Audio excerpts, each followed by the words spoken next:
Salvador Dalí was a man, but not any man. With a name as long as his moustache, he is arguably one of the most eccentric and greatest artists to ever live. Salvador Dalí's skill and aesthetic aptitude knew no limitations.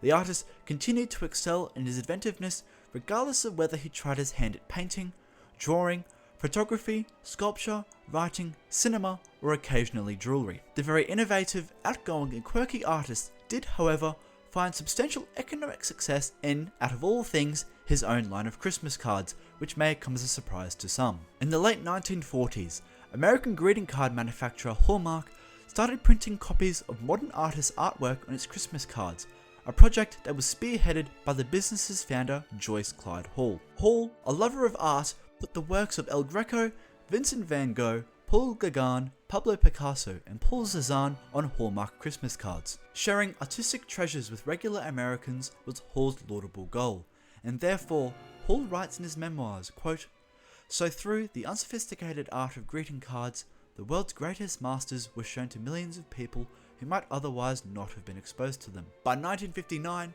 Dalí had consented to join the artistically inclined Hallmark group, subject to a number of his own conditions, of course. He requested $15,000 in upfront payment for 10 greeting card designs. Of course, Hallmark would have no say in what the cards would look like and what their final design would be. Dalí would receive no deadline from Hallmark, but in the end, Dalí would receive no royalties from the greeting card designs he would create. Dalí kept the end of his deal and eventually submitted 10 images to Hallmark, mostly surrealist renditions of the Christmas tree and the Holy Family. While the images are striking and beautiful, they show that surrealism and Christmas cards are a strange combination. Some of the images are vaguely unsettling, for example, this headless angel playing a lute, or a Christmas tree made of butterflies in a barren plain. Or consider this calm tableau of the three wise men, which is spoiled only by a dramatic camel. Perhaps disturbing images were to be expected.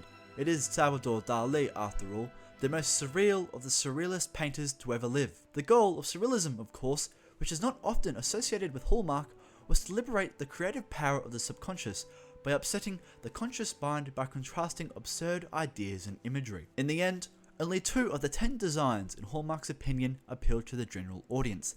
The Madonna and Child and the Nativity were the only ones put into mainstream production. Dalí's surrealist interpretation of Christmas turned out to be a little too avant-garde for the typical card buyer. While his images would have been a smash hit in an art museum, they incited a frenzy in the card aisle. In the end, Hallmark removed the cards off the racks, and today, several hundred of Hallmark's Dalí cards that are still in existence have become rare collector's items.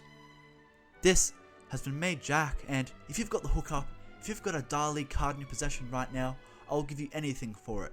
Just give me a DM, just do anything. I will do anything for a Dalí card.